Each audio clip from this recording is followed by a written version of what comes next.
If you ever come across someone needing help, we'd all like to think we'd step right in and do what was needed. Last night, several men were put to that very test. It involves a horrific car crash we first told you about yesterday on KXAN News at 6 o'clock. This is new video of the aftermath of the fatal collision sent to us via Report It. You can see smoke pouring out of a hood of an SUV here. KXAN Sophia Beausoleil spoke today with one of the men who risked his life to save the life of a stranger. We had no time but to just get the people out as quick as possible. Colin Moore works at Leif Johnson Ford on East Koenig. He was test driving a new truck when he heard a large crash. I'm at the end of Highway 290 where it meets 2222, and police say that the SUV was headed westbound when it crossed over the center lane into oncoming traffic, hitting the Toyota head on. Honestly, I didn't want it to interfere with anything that, something that EMS maybe could have handled.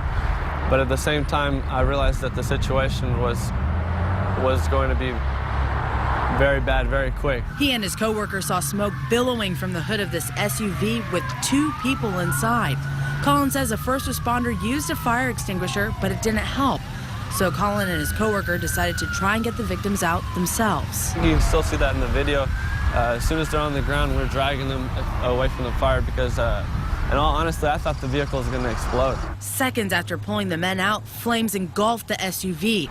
A day later, Colin is still in shock over what happened. And I honestly would rather not have the recognition and just let it go on and be known that if you were in a situation like that, that you'd want someone to step up and do what's the right thing. Colin says he was just doing what he hopes someone would do for him.